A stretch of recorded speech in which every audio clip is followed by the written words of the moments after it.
These books changed me. They rewired my brain, even if it was just a little bit. Books in 2025 that were my emotional reads, my impactful reads, the books that stayed with me in here, in here. First one, How to Stop Time. Curtis recommended this one to me, came at me out of nowhere, and it's a really interesting introspective book, a sci-fi.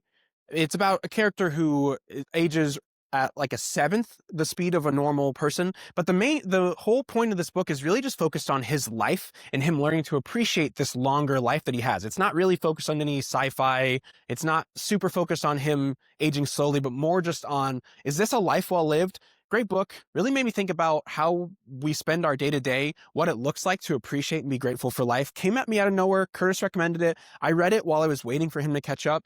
Really common theme with this channel, but I read it while I was waiting for Curtis, and I still remember, I still think about it. Next one, Dandelion Dynasty. That one was fantasy that was written like a historical retelling of this continent, or it kind of read like a history book at sometimes, definitely made it slow in some areas, but really made both me and Curtis stop and ponder what it means to be a reader and what it means to write a story and to be impacted by a story. The way that the character development happened was so clean, so clear. The choices the characters made, the places the characters ended up, made sense, not for any sort of plot, but because that's what a person who's making decisions or standing by their values or at war with their values, that's what they would have done. So the way that this story wrapped up, the way that all the character development ended, it just made perfect sense for a real person, which is fantasy. So it's obviously not real, but it wasn't trying to serve a plot. So it was really impactful, really crazy to watch how these characters end up in places that just made perfect sense for them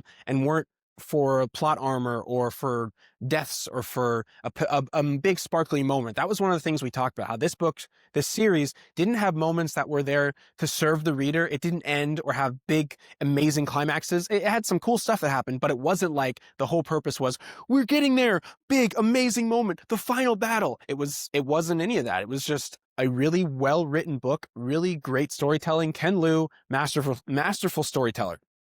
Next one, Kaiju Battlefield Surgeon. That was one of the first books I read this year. I read it really early on, and I read it because I found Dungeon Crawler Carl, and I liked Matt Denneman. So Kaiju Battlefield Surgeon, it's by Matt Denneman, and it's one of his older books, and it's really fun. It's got some of the same, whimsical fun as DCC. It's got some of the same, lit RPG, character has menus and can level up and grow. But the way this book ended is so dark and so crazy. What the character in this book had to go through, when I stop and think about it, is it's so impactful. Not necessarily in a positive way, but it's just to see an author write about a character going through such viscerally real struggles is just crazy. It's not something you see every day. Stood out with me, impacted me, and stayed with me. And my last one, Livesuit. I've talked about this one a lot because it was a short story. It's only 90 pages. It's by the same authors of The Expanse, and it's a novella that goes with their new series, The Captives' War.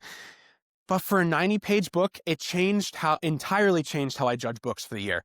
It changed how I look at all other books, because in 90 pages, he wrote this story that had world building, that had character development, that had emotional impact, special themes, had great setting. For 90 pages, it was crazy. And the way that you go through the difficulties and the challenges that the main character faces and the way that it ends blew me away. Crazy. What were your impactful reads of 2025? Have you read any of mine? If you haven't, at least check out Livesuit. 90 pages, you can read that in a couple of your lunch breaks. But thanks for being here this year. RSQ out.